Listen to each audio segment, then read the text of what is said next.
The sound of his wife's voice, carried on the cool evening air, should have been a comfort. It was, after all, a voice he had loved for 7 years, a voice that had once whispered promises of forever in the quiet dark. But tonight, filtered through the pristine glass of the patio door, it was a shard of ice pressed against his heart.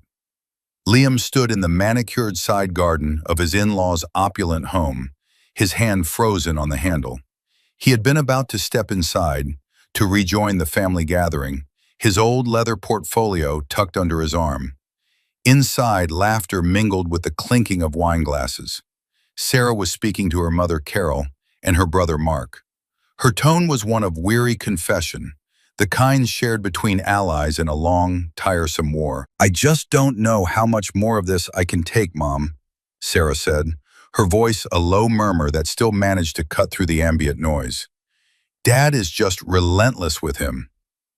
"Your father only wants what's best for you, darling," Carol replied, her voice smooth and placating. "He sees your potential and he sees Liam." The silence that followed was heavy with unspoken agreement. Then Mark, ever the opportunist for a cruel joke, chimed in. "Come on, Sarah. You knew what you were getting into. The quiet, brooding artist type. All passion, no profit." Liam's knuckles were white where he gripped the worn leather of his portfolio. Inside it were not just drawings, but entire worlds. Buildings that reached for the sky, homes that breathed with the families inside them.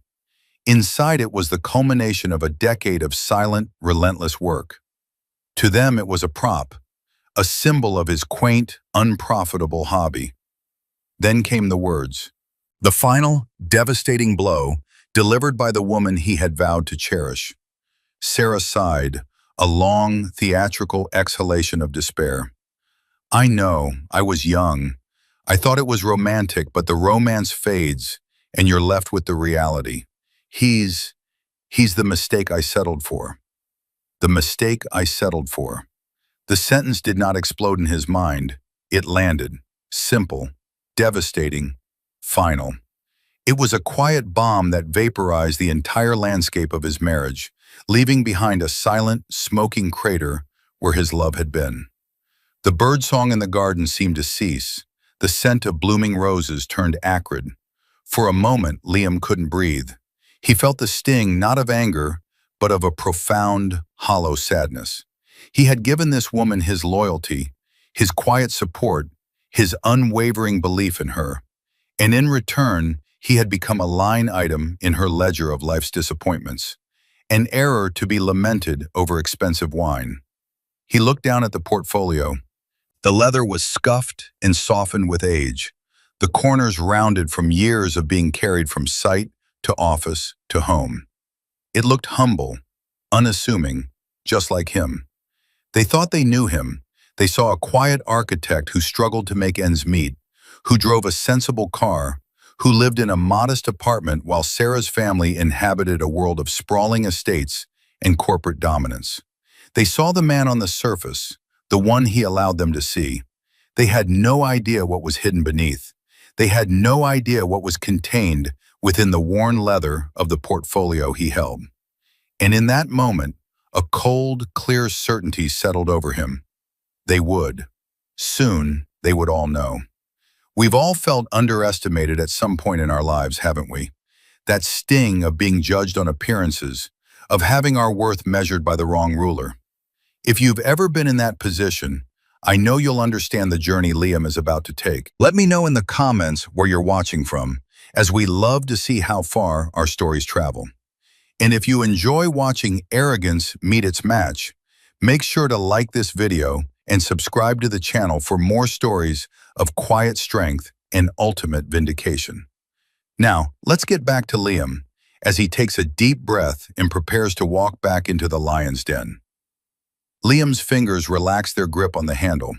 He took one slow, deliberate breath, pulling the cool evening air deep into his lungs. He did not wipe the single, treacherous tear that traced a path down his cheek. He let it fall. It was a final goodbye to the man he had been in this marriage, the patient, ever-hopeful husband. A new man was taking his place. one who was still patient, but whose hope had been replaced by a steely, unbending purpose. He smoothed his simple jacket, adjusted the portfolio under his arm, and composed his features into a mask of placid neutrality. He slid the glass door open. The sudden burst of conversation and warmth washed over him. 3 pairs of eyes swiveled in his direction. Carol, his mother-in-law, offered a smile that was all teeth and no warmth. Mark gave him a lazy, dismissive nod. And Sarah looked at him with an expression of mild annoyance, as if his very presence was an inconvenience she was forced to endure. "There you are," she said, her tone clipped. "I was wondering where you disappeared to. Dad's about to open another bottle of that Bordeaux you can't afford." The insult was delivered with the casual ease of long practice. It was designed to remind him of his place, to put him on the defensive. It used to work. It used to send a flush of shame creeping up his neck. Tonight it did nothing. It was like a dart thrown at a granite wall. Liam offered a small, serene smile. "Just taking a moment. The roses in your mother's garden are beautiful this year." Carol preened. "Of course they are. I have the best landscaper in the state. Costs a fortune, but you get what you pay for." Another barb, another reminder of the world of wealth he didn't inhabit. He walked over to the small bar and poured himself a glass of water, his movements unhurried. He could feel their collective gaze on his back, a weight of judgment he had carried for years. He turned, leaning against the polished mahogany, and took a slow sip. Richard Preston, his father-in-law, entered the room from his study, a large, bull-chested man whose presence seemed to suck the oxygen from the air. He was the patriarch, the titan of industry, the founder of Preston Holdings, a regional property development giant. He saw Liam, and a familiar look of disdain crossed his features. "Liam," he boomed, his voice a gravelly assertion of dominance. "Still clutching that little book of drawings, I see. When are you going to give up that hobby and get a real job? I could always find a spot for you in accounts payable. At least then you'd be handling real money, not just drawing pictures of it." The room fell silent, waiting for Liam's reaction. This was the ritual, the public humiliation. Richard would land the blow, Mark would snicker, Carol would look on with detached pity, and Sarah would look away, her silence a profound act of betrayal. It was a performance they had perfected. But tonight the script changed. Liam didn't flinch. He didn't look down at his shoes. He met Richard's gaze directly, his own eyes calm and clear. "Thank you for the offer, Richard," he said, his voice even and measured. "But I'm quite content where I am." Richard was taken aback. He was used to a flustered, stammering response. This quiet confidence was new. It was unnerving. He narrowed his eyes, searching for the weakness he was so used to exploiting. Content? Content with what? Scrabbling for renovation contracts? Designing patios for dentists? A man with a family to think about should have ambition. He gestured around the room, at the silk wallpaper, the antique furniture, the priceless art. "This is ambition, son. This is what it looks like to build something that matters." Liam's gaze followed Richard's gesture, but he wasn't seeing the wealth. He was seeing the architecture of the room, the poorly proportioned archways, the gaudy crown molding, the complete lack of harmony. It was a house built with money, not with vision. It was a monument to ego. "There are different ways to build things, Richard," Liam said softly. The statement hung in the air, a quiet challenge to the entire Preston worldview. Sarah, sensing a shift in the power dynamic she couldn't comprehend, grew agitated. "Dad, leave him alone," she said, not in defense of Liam, but in an attempt to restore the familiar order. "Let's just have a nice evening." "I'm just trying to talk some sense into him," Richard retorted, his voice rising. "You deserve a husband who can provide for you properly, not one who spends his days doodling in a notebook." Liam pushed himself off the bar, the portfolio held firmly at his side. He walked toward the center of the room, his quiet movement drawing all their attention. He looked at each of them in turn, at Richard's blustering arrogance, at Carol's cold condescension, at Mark's smug cruelty. And finally, he looked at his wife. He saw the conflict in her eyes, the flicker of shame warring with a desperate need for her family's approval. He saw the woman who had just called him the mistake she had settled for. "My doodles, as you call them, provide for us perfectly well, Richard," Liam stated, his voice devoid of heat. "We have a home. We have food. We have everything we need." "Need?" Mark scoffed from his armchair. "You call that shoebox apartment everything you need? My walk-in closet is bigger than your living room." Liam's smile didn't waver. "And yet, how much time do you spend in your closet, Mark? A home isn't about square footage. It's about the life you build inside it." He turned his gaze back to Sarah. "Or so I thought." The subtext was clear. He was no longer just defending his profession. He was questioning the very foundation of their life together. Sarah flushed, a deep, blotchy red. She opened her mouth to say something, but no words came out. She was adrift, the familiar script abandoned, and she didn't know her lines. Richard, however, saw it only as defiance. "Don't you get philosophical with me, boy. I deal in concrete and steel, in profit and loss, and from where I'm standing, you're a net loss." Liam gave a single, slow nod. He absorbed the insult, cataloged it, and stored it away with the others.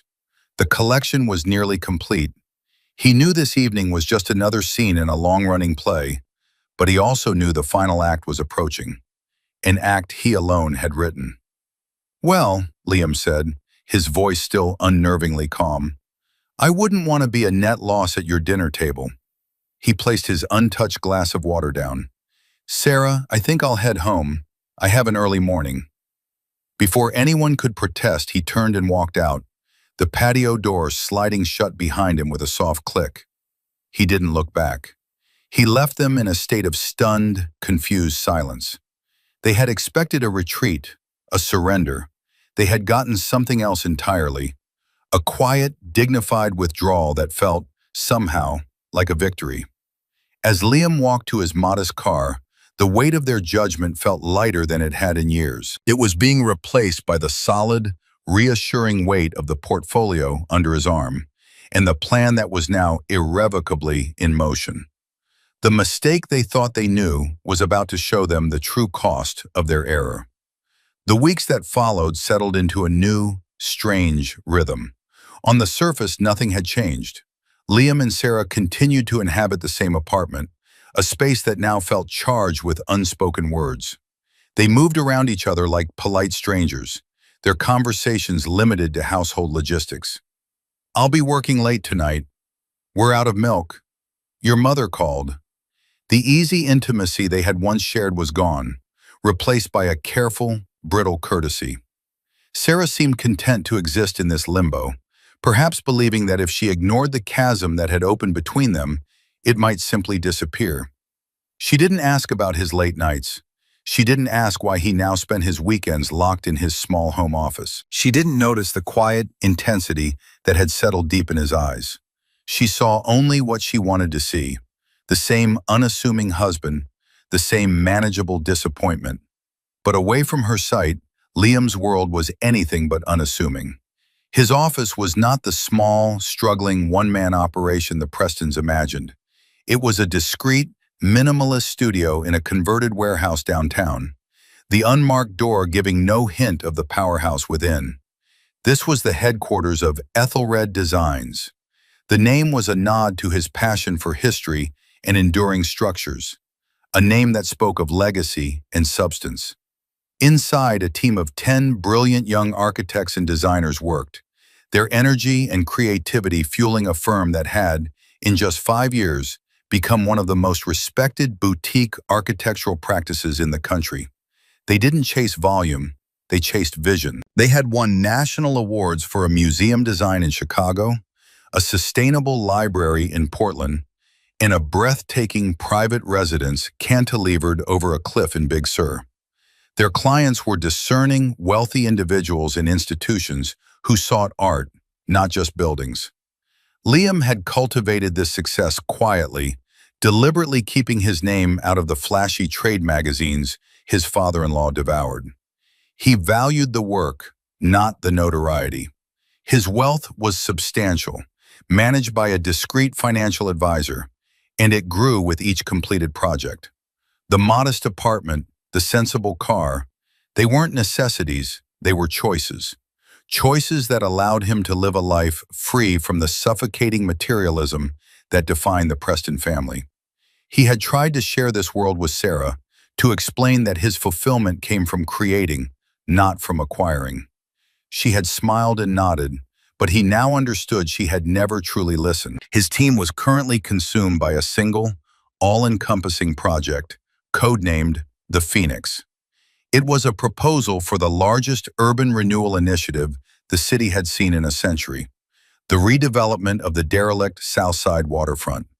It was a blighted, forgotten industrial zone, and the city was holding a blind competition, seeking a visionary master plan that would transform it into a vibrant, mixed-use community. For Liam, this was more than a contract. It was a legacy. It was the culmination of everything he believed about architecture, that it could heal, inspire, and build community. He and his team had been working on it for over a year, pouring thousands of hours into econometric models, environmental impact studies, and breathtakingly innovative designs. The drawings in his worn leather portfolio were not just pictures, they were the blueprint for a city's future. One Saturday afternoon, Sarah's phone rang. It was her mother. Liam, working at the dining table, could hear Carol's excited, shrill voice through the receiver. He didn't need to listen closely to know what it was about. Richard was making his move. Sarah hung up, her face flushed with excitement. "That was Mom. You won't believe it. Dad's company, Preston Holdings, just announced they're officially bidding for the Southside Waterfront project. They're calling it the Waterfront Gateway. Isn't that amazing?" Liam looked up from his schematics, his expression unreadable. "It's an ambitious project," he said neutrally. "Ambitious? It's city-defining," she gushed, her eyes shining with reflected glory. "Dad is going to be the man who rebuilds the waterfront. Can you imagine? The galas, the press conferences. He's even holding a press event at the country club next week to unveil their concept." She paused, a new idea taking root. "You know, he could probably use your help." Liam felt a familiar coldness seep into his chest. "My help?" "Yes, with the drawings. You're good at that sort of thing. You could do some renderings for his presentation, make it look professional. It would be a great way for you to get involved, to show him you're a team player. It would mean so much to me, Liam, to us." There it was again, the casual dismissal of his entire profession, reduced to a helpful hobby. The assumption that his time and talent were resources to be deployed for her father's benefit. And the use of the word us, a word that now felt like a weapon, designed to guilt him into compliance. He looked at her, truly looked at her, and saw a woman completely blinded by the gleam of her father's ambition. She didn't see the conflict of interest. She didn't see the disrespect. She only saw an opportunity to finally bridge the gap between the man she married and the family she idolized. A bridge built entirely on his submission. "Sarah," he began, choosing his words with surgical precision. "My firm is quite busy at the moment. I don't have the bandwidth to take on freelance work." Her face fell, the excitement draining away to be replaced by a familiar frustration. "Freelance work? This is my father, Liam. This is family. Why do you always have to be so difficult? Why can't you just support him? Support me?" "Support is a two-way street," he said, his voice quiet but firm. "Has he ever once offered to support my career? Has he ever asked to see my work, not to mock it, but to understand it?" "That's not fair," she retorted, her voice rising. "He's from a different world. He shows his support by offering you a real job. He's trying to help you. You're just too proud to see it." Too proud. Liam almost laughed. It wasn't pride that stopped him. It was integrity. and it was the secret knowledge that his own firm, Athelred Designs, was the leading contender in the very same competition. His proposal, the Phoenix, was already being lauded in confidential city planning circles as revolutionary. Richard wasn't just a competitor, he was the Goliath to Liam's David, and he had no idea David was armed with a weapon of unimaginable power. "I'm sorry, Sarah, I can't help him," Liam said, his tone leaving no room for argument. He stood up, gathering his papers. The dining table felt too small, the air too thick. "I have to get back to the office." He retreated to his study, the small room that had become his sanctuary. He closed the door on her angry, sputtering protests.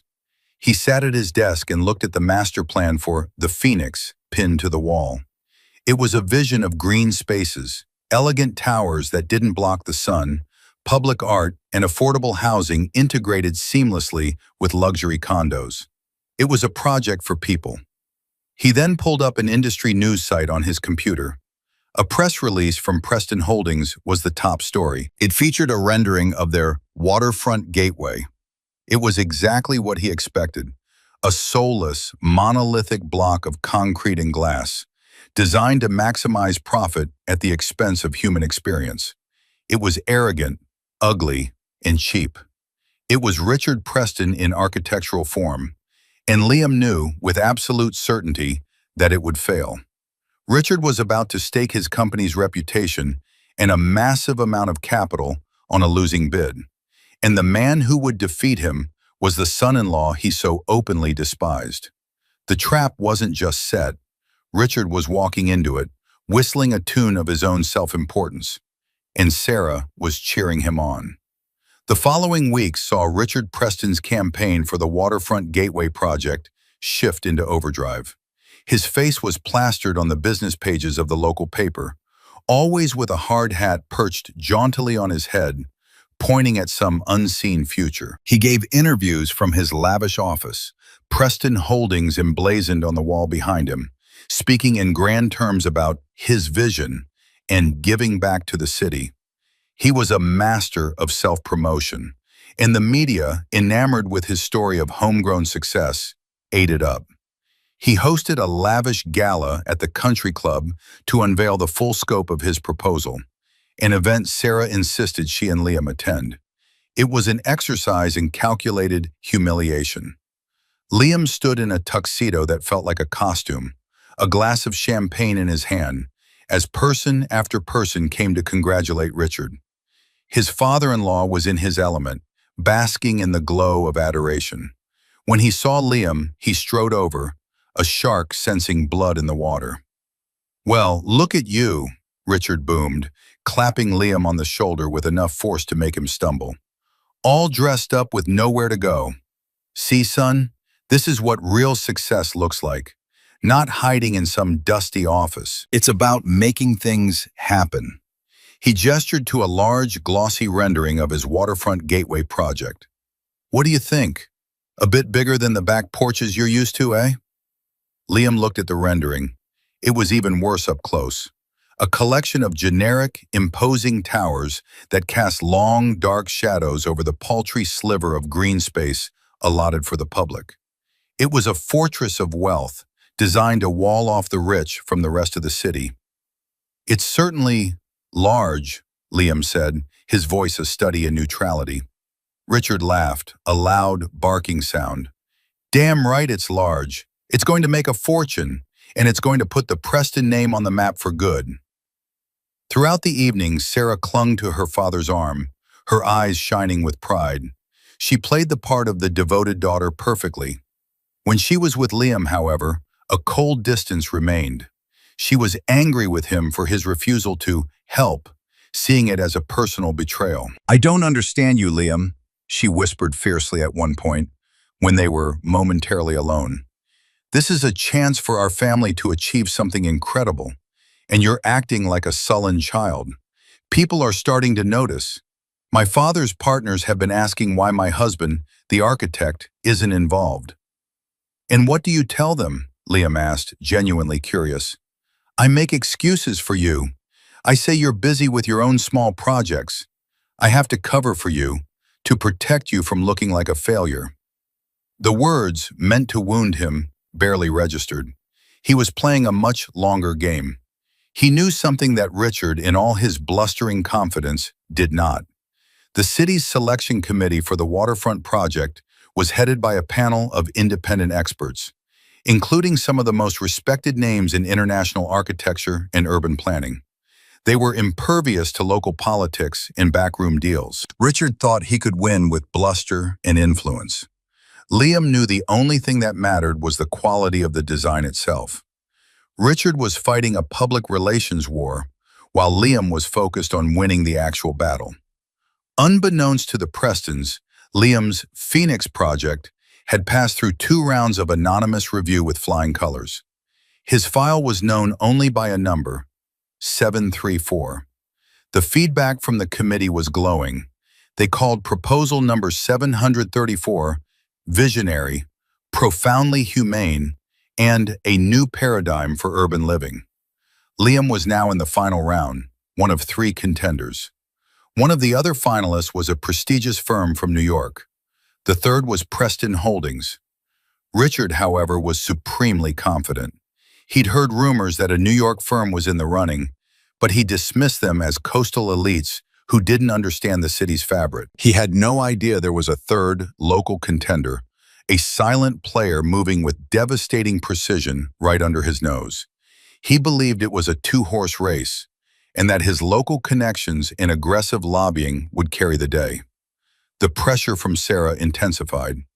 "Dad's hit a snag with some of the zoning variances," she told Liam one night, her voice tight with anxiety. "He needs to present some alternative designs to the city planning board next week. He's willing to pay you, Liam. He'll pay you very well to just sketch out a few options for him, just to have them in his back pocket." This was the moment of truth, the moment of temptation. He could take Richard's money. He could create a few mediocre, passable designs for him, knowing they would be nothing compared to his own masterpiece. It would be a small act of sabotage, a way to ensure Richard's failure while profiting from it. The thought was seductive. It was the kind of petty revenge the old Liam, the hurt and humiliated Liam, might have considered. But as he looked at the elegant lines of his own design on his computer screen, he knew he couldn't do it. His victory had to be clean. It couldn't be tainted by deceit. His goal was not to destroy Richard, but to reveal the truth of his own worth, and the truth of their shallow, materialistic world. His vindication would come not from a secret act of sabotage, but from an undeniable public triumph. "Sarah," he said, his voice gentle but resolute, "I cannot, in good conscience, work for a firm whose architectural philosophy is so fundamentally opposed to my own. It's not about money. It's not about pride. It's about integrity. My answer is no." Her reaction was explosive. "Integrity? Don't you talk to me about integrity. My family is on the verge of the biggest success of their lives, and you refuse to lift a finger. You're not a man of integrity, Liam. You're a selfish, jealous man who can't stand to see anyone else succeed." She stormed out of the room, slamming the bedroom door behind her. The sound echoed in the quiet apartment. Liam didn't follow her. He sat there in the silence, the weight of her accusation settling on him. Jealous? It was so far from the truth it was almost laughable. He felt a sense of pity for her. She was so thoroughly indoctrinated into her father's worldview that she couldn't conceive of a success that wasn't measured in dollars and headlines. She couldn't see the quiet, profound success he had already built. He turned back to his screen, to the beautiful, intricate world of the Phoenix project. He made a final adjustment to the lighting on a rendering of the Central Plaza, a space designed to encourage community, filled with fountains and trees and public art. He was building a world based on connection, on humanity, on light. Richard was building a monument to greed. The city would make its choice, and Liam was content to let his work speak for itself. The trap was fully set. All he had to do now was wait for the spring. The final decision from the city's selection committee was due on a Thursday. Richard, in a display of supreme and ultimately foolish arrogance, had decided to treat it as a foregone conclusion. He had booked the most exclusive private dining room in the city at a restaurant called The Pinnacle for what he was calling his victory dinner. The Pinnacle sat on the top floor of the city's tallest skyscraper, offering breathtaking panoramic views of the very skyline he intended to dominate. He had invited his closest business partners, his financial backers, Carol, Mark, and, in a final act of condescending magnanimity, Sarah and Liam. The invitation had been delivered via Sarah, who presented it to Liam with a tense, expectant air. "Dad wants us there. Thursday night. The announcement is made at 4 p.m. and the dinner is at 7. It's to celebrate." "To celebrate the win?" Liam asked, his voice carefully neutral. "Of course, to celebrate the win," she snapped. "What else would it be for? He's certain he has it. All his sources say it's his." Liam knew Richard's sources were nothing but sycophants and low-level City Hall employees with no access to the sequestered selection committee. His own source was a quiet, encrypted email from the committee's administrator, confirming that finalist number 734 was still under active and enthusiastic consideration. "We'll be there," Liam said simply. The days leading up to Thursday were thick with a strange, electric tension.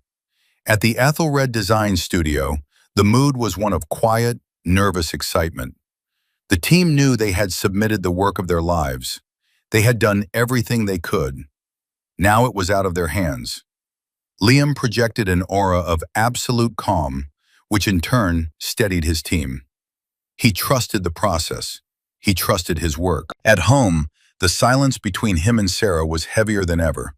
It was the quiet of a deep-sea trench, filled with immense, unspoken pressure. She was entirely caught up in the whirlwind of her father's anticipated triumph, speaking of it in terms of when, not if. She talked about the new wing they would fund at the art museum, the society galas Carol would now chair, the promotion Mark would get within the company. It was a future she had painted in vivid detail, a future in which Liam was, at best, a background character. On Thursday afternoon, at precisely 4 p.m., an official press release would be sent out by the mayor's office. Liam was in his studio, surrounded by his team. He had his laptop open, his finger hovering over the refresh button on the city's official website. He had instructed his team not to look, not to check their phones. He wanted them to hear it from him.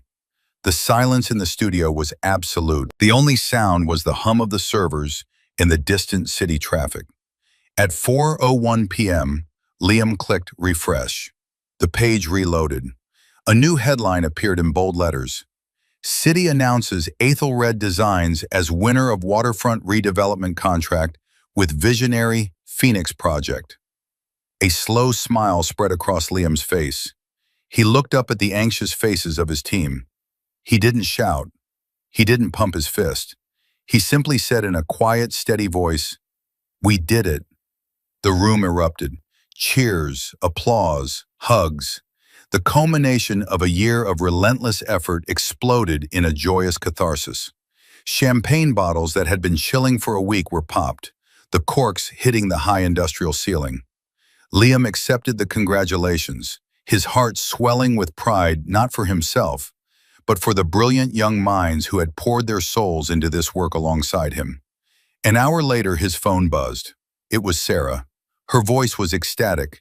"Have you heard? We got it. Dad just got the call. We got the project." Liam's blood ran cold. "What?" "I know, he's screaming. Mom is crying. It's incredible." Someone on the inside gave him a heads up just before the announcement went public. Said the committee loved the Preston name. "I have to go, we're all celebrating. See you at the Pinnacle at 7. Don't be late. Tonight is the first night of the rest of our lives." She hung up before he could say a word. Liam stood there, phone in hand, a dawning, terrible understanding washing over him. Richard hadn't gotten the call. Someone had lied to him. Someone, either as a cruel prank or a misguided attempt to curry favor, had fed him false information in the minutes before the real announcement, and Richard, in his boundless arrogance, had believed it without question. He was heading to his own victory party, completely unaware that he had not won. He was walking into a public celebration of his own defeat, and he had invited his partners, his backers, and the very man who had vanquished him to witness it. Liam looked down at his old leather portfolio, which sat on his desk. It contained the final, presentation-quality renderings of the Phoenix Project. He had planned to bring it tonight, to choose his moment, to reveal his success on his own terms. Now the stage was set for something far more dramatic. It was no longer just a revelation. It would be a reckoning. He picked up the portfolio. His calm had returned, but now it was tinged with the cold, hard clarity of fate. He was no longer just an architect. He was an instrument of poetic justice. He walked out of his celebrating office, leaving his team to their party, and went home to get dressed. He had a dinner to attend. A dinner that no one at that table would ever forget. The pinnacle was everything its name suggested. An elevator with glass walls whisked them silently up 50 stories, the city lights spreading out below like a carpet of fallen stars. Sarah was practically vibrating with excitement, her hand gripping Liam's arm tightly. She was wearing a stunning, backless red dress, a victory color.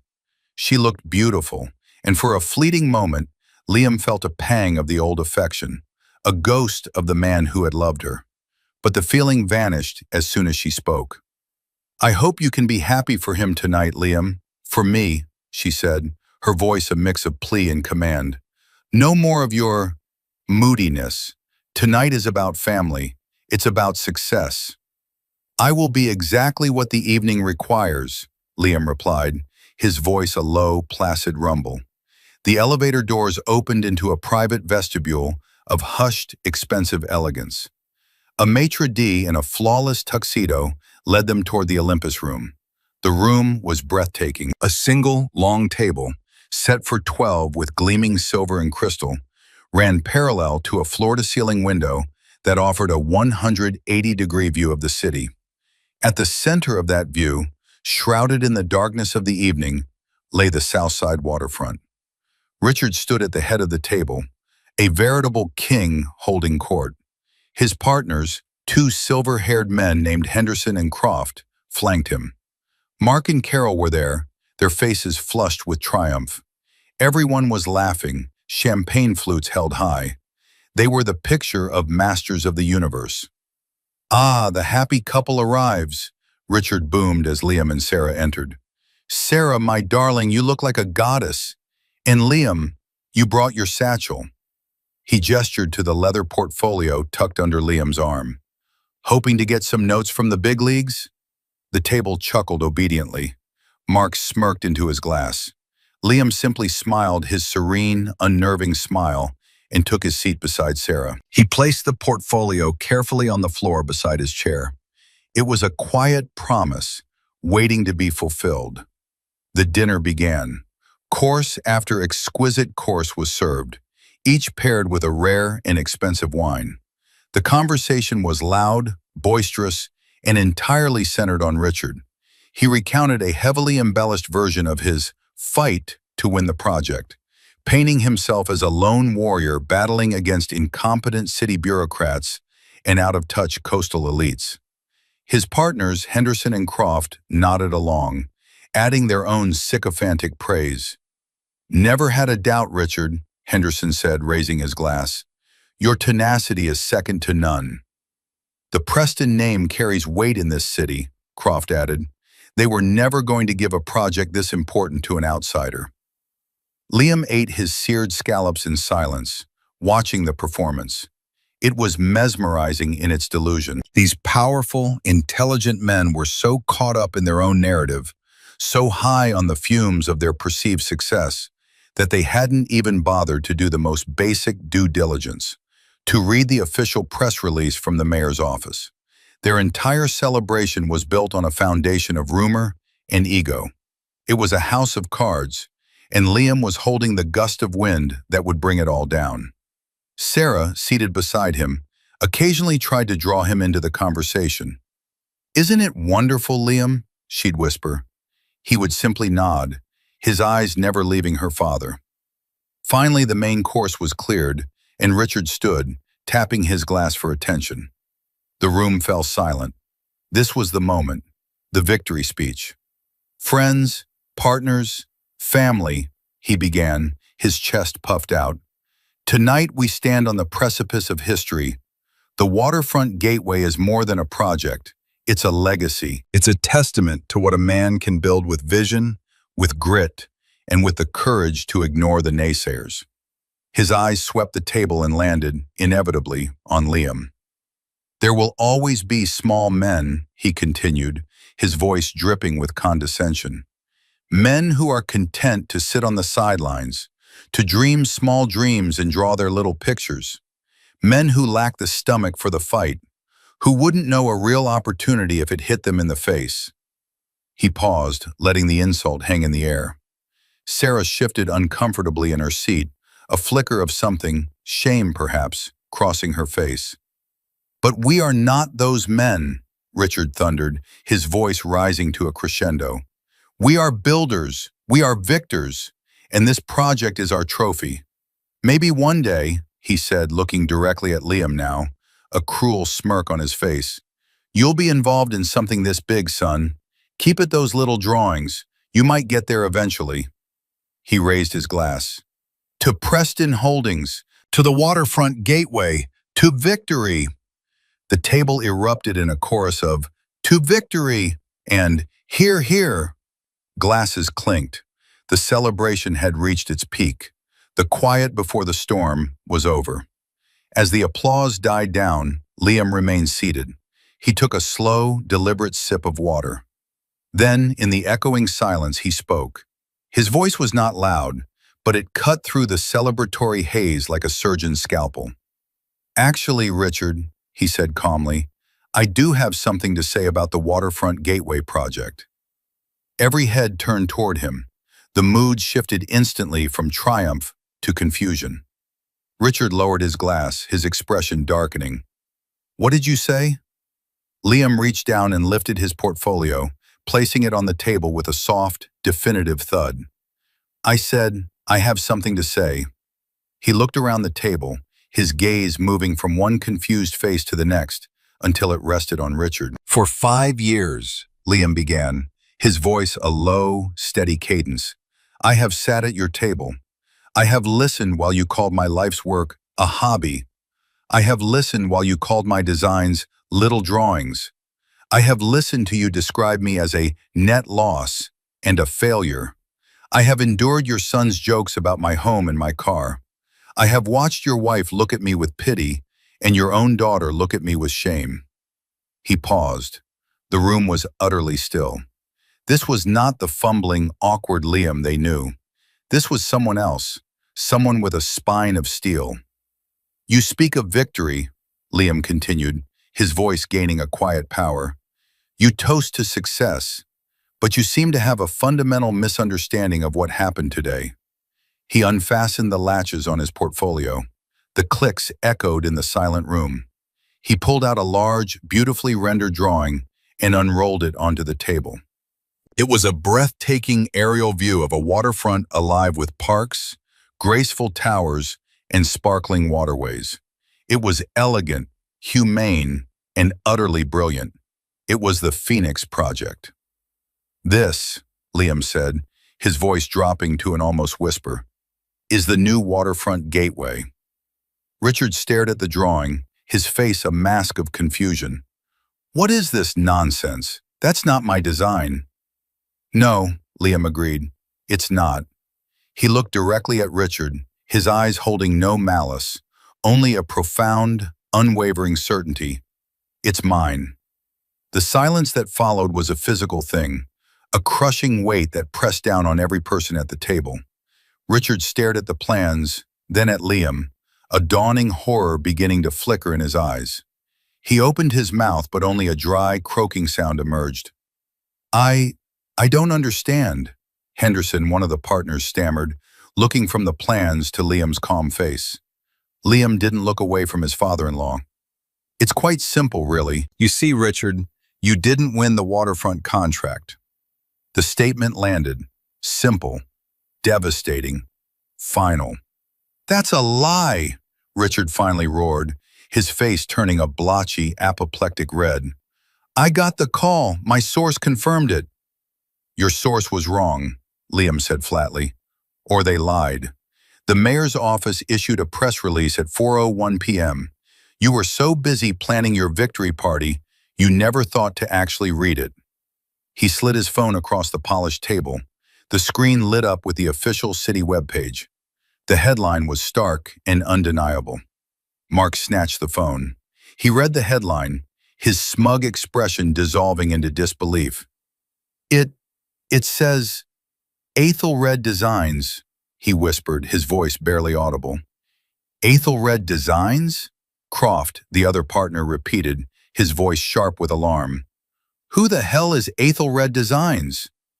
All eyes turned back to Liam. He gave a small, almost sad smile.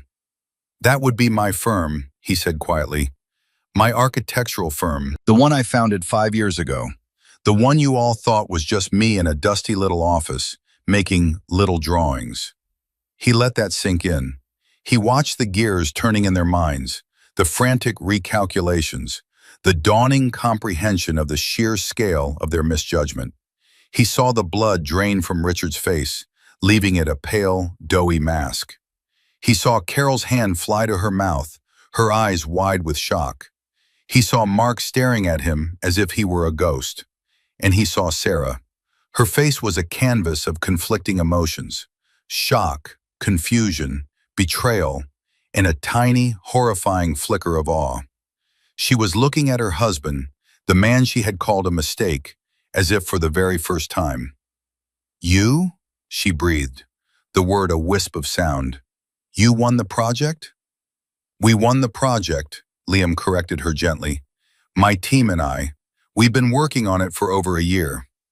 As if on cue, the maitre d' approached the table, his expression one of polite deference. Excuse me, Mr. Preston. There is a gentleman here who wishes to have a word. Mr. Alistair Finch. The name dropped into the room like a 10-ton weight. Alistair Finch was a legend. A semi-retired titan of architecture and urban planning, he was the revered, incorruptible head of the city's selection committee. He was a man Richard had been desperately trying to get a meeting with for months, to no avail. A moment later, an elegant, silver-haired man in his 70s, with eyes that radiated intelligence and authority, stepped into the room. He scanned the table, his gaze passing over the dumbstruck faces until it landed on Liam. A warm, genuine smile lit up his face. Liam, my boy, Finch said, his voice rich and sonorous. He walked directly to Liam, bypassing Richard completely, and clapped him on the shoulder. I was hoping I might find you here. My congratulations. Your Phoenix project is a masterpiece, a true city builder. The committee was unanimous. It's the most exciting proposal I've seen in 20 years. He either didn't notice or didn't care that he had just detonated a nuclear bomb in the middle of the dinner party. He was focused solely on Liam. Richard stood frozen at the head of the table, utterly and completely ignored. The man he had been courting for months was praising his despised son-in-law as a visionary.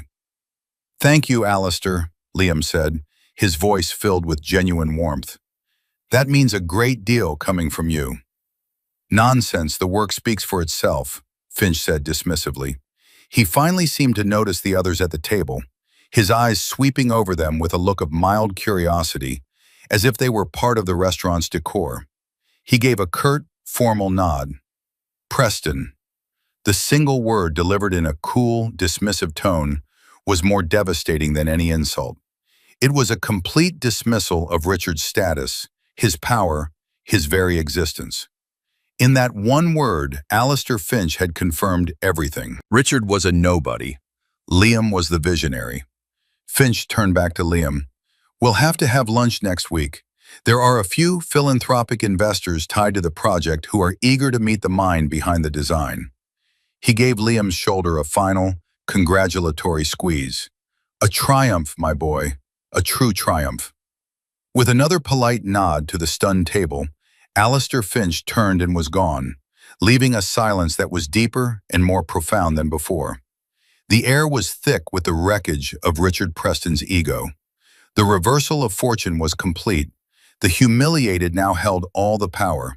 The arrogant were left with nothing but the bitter taste of ashes in their mouths. For a long moment, no one moved. The magnificent view of the city from the window seemed to be mocking them, a glittering testament to a world of success they had just been violently ejected from. The partners, Henderson and Croft, were staring at Richard, their expressions a cocktail of fury and panic. Their fawning praise had curdled into cold, hard assessment. They had backed the wrong horse, and they knew it. Richard finally collapsed back into his chair at the head of the table. The blustering, domineering patriarch was gone. In his place was a shrunken, pale old man, his eyes darting around the table as if looking for an escape. His gaze fell on Liam, and a desperate, craven light entered his eyes.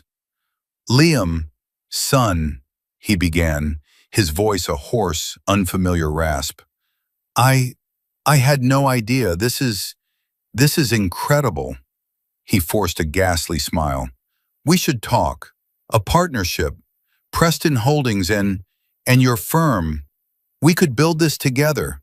My company has the resources, the manpower. You have the design. It would be a perfect match." It was the plea of a drowning man, grabbing for any piece of driftwood. He was offering a partnership to the man he had tried to humiliate just minutes before.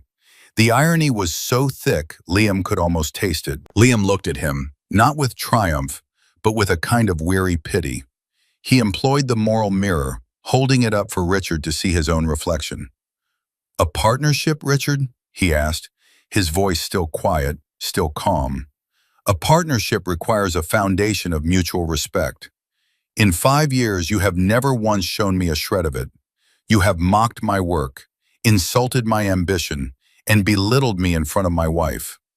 Why would I partner with a man who sees me as a net loss? Why would I build my greatest achievement on a foundation of your contempt?" Each question was a stone dropped into a deep, still pond, the ripples spreading out to touch everyone at the table. Richard flinched as if he'd been struck. There was no defense. It was the simple, unvarnished truth. Henderson, the senior partner, saw his investment circling the drain. He turned on Richard, his voice cold with fury. "You told us you had this locked up, Richard. You told us you had the committee in your pocket. You made us look like fools. And all this time, the winning design was coming from your own son-in-law. And you were too arrogant to even see it?" I didn't know," Richard stammered, looking helplessly at his partners. "You didn't know because you didn't look," Croft snapped. "You were so sure of yourself, so dismissive of everyone else. You never even considered you could be beaten. Especially not by him." He jabbed a finger toward Liam. The alliance that had propped up Richard's ego for years was crumbling in real time. His partners were turning on him. His empire was beginning to shake. Then Liam turned his attention to Sarah.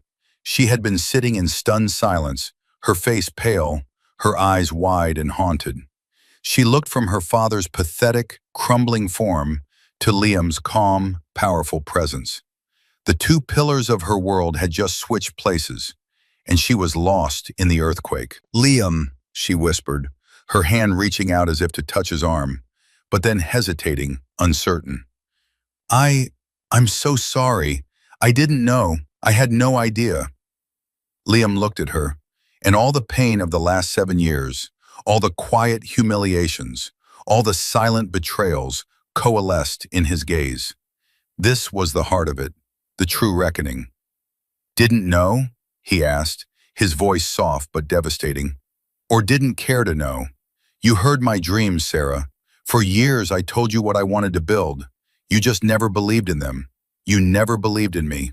It was easier to believe in your father's world of money and status." He leaned in slightly, his voice dropping so only she could hear. "I heard you, Sarah, that night in the garden. I heard what you said to your mother." Her eyes widened in horror. The color drained completely from her face. She understood. "I was the mistake you settled for." He quoted her own words back to her, the phrase a quiet indictment. "I suppose a successful man would have been more convenient for you. But the thing is, you would have had to respect him from the start. And respect for who I was something you were never willing to give." He let the truth of it settle between them, a final, insurmountable wall. The beautiful red dress she wore now seemed garish, a costume for a celebration that had turned into a funeral. Liam stood up. The movement was fluid, final. He was no longer a guest at their table. He was his own man. He reached into the inner pocket of his jacket and pulled out a crisp, white envelope. He placed it gently on the table in front of Sarah's untouched dessert plate. "These are divorce papers, Sarah," he said, his voice clear and steady for the whole table to hear. "I had my lawyer draw them up last week. I think it's clear our foundations are incompatible. My lawyer will be in touch with yours."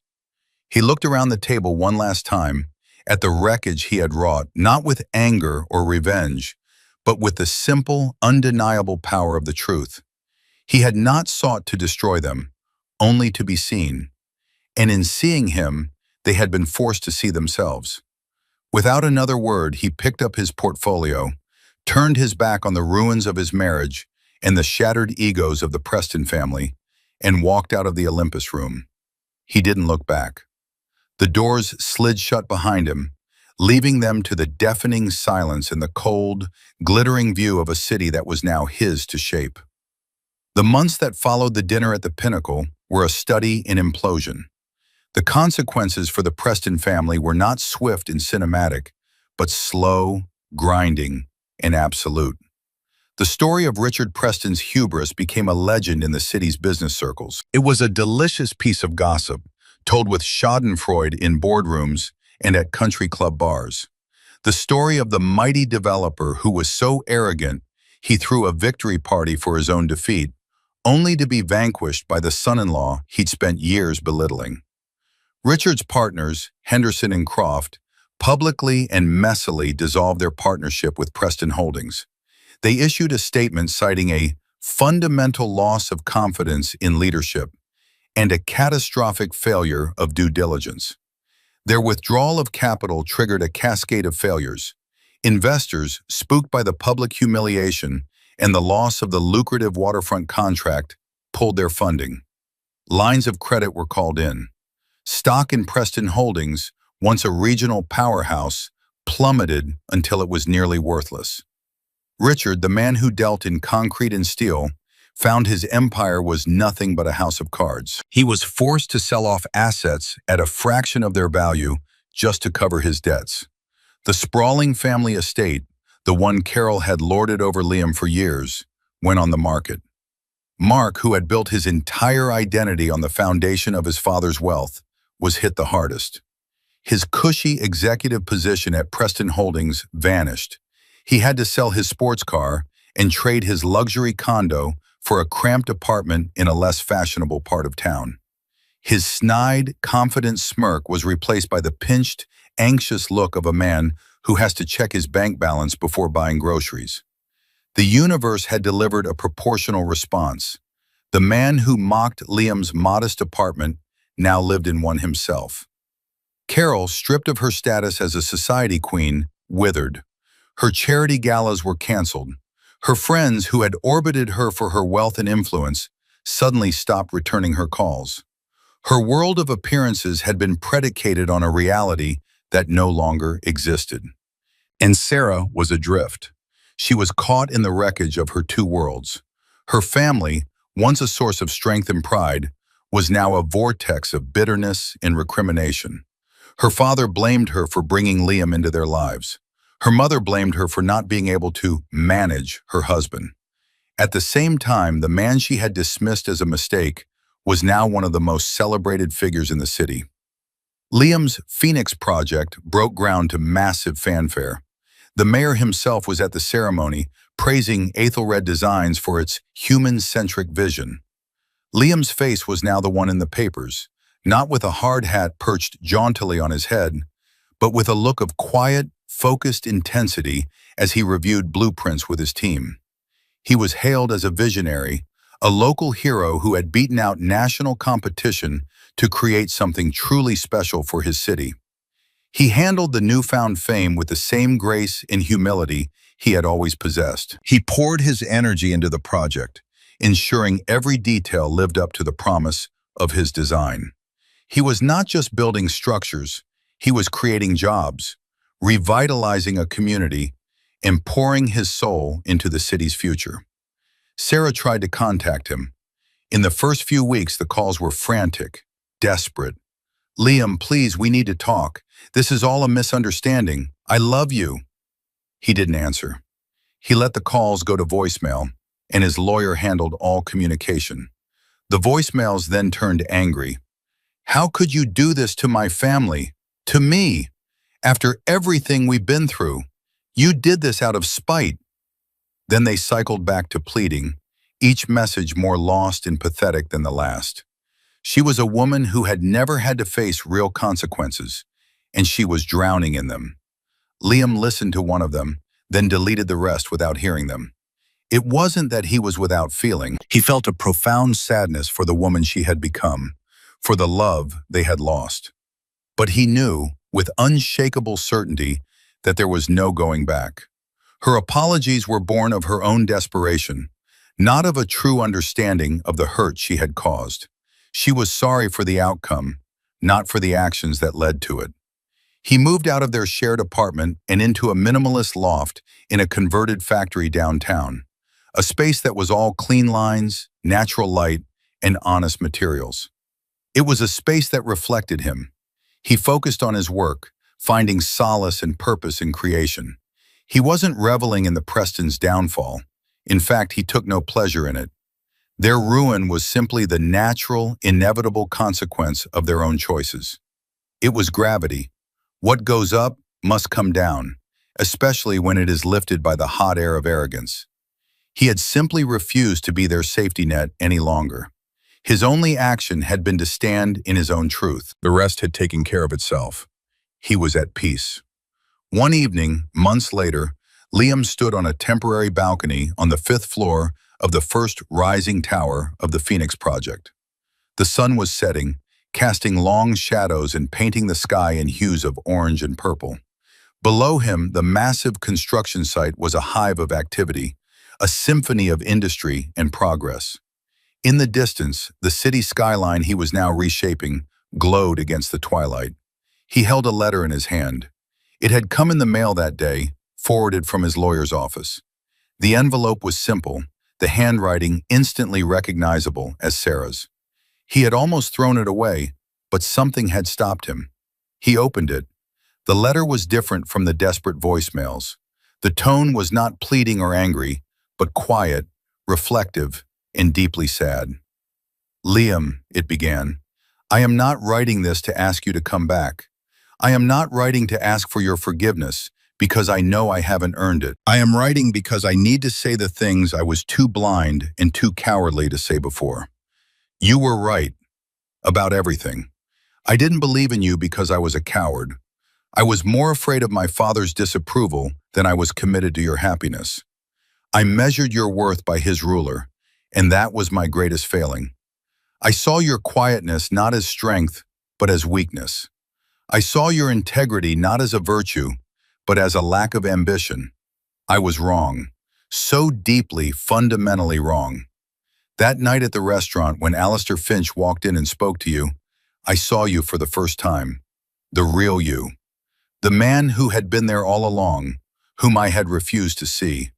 And in that same moment, I saw my father for the first time too, not as a titan, but as a small, hollow man, terrified of being seen as anything less than powerful.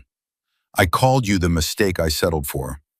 The terrible irony is that you were the one genuine, solid, and real thing in my life. I was the one who was the mistake. I settled for a world of shallow appearances and conditional love, and in doing so, I threw away the one person who offered me something true. I don't know what my future looks like. My family is broken. But for the first time, I feel like I am seeing the world with clear eyes. The view is devastating, but it's real. I hope one day I can build something real too. I wish you nothing but happiness, Liam. You deserve it. You built it. Sarah. Liam folded the letter slowly and slipped it back into the envelope. There was no anger left, no bitterness, only a quiet, melancholic closure. It was the apology he had needed to hear, not because he needed her validation anymore, but because it meant she had finally begun the long, hard work of finding herself. It meant she might, one day, be okay. He looked out at the rising structures around him, at the solid foundations of concrete and steel. He had spent his life studying how to build things that last. He now understood that the same principles applied to a life. You needed a solid foundation of integrity. You needed a structure of honesty. You needed to let in the light.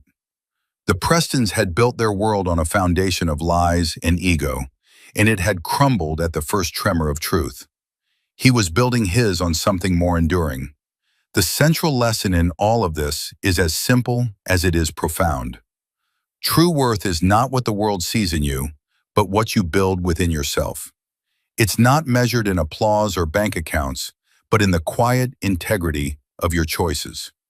Arrogance builds walls, but humility builds bridges. And in the end, the only structures that truly last are the ones built with a foundation of respect. Respect for others, and most importantly, respect for yourself. What do you think?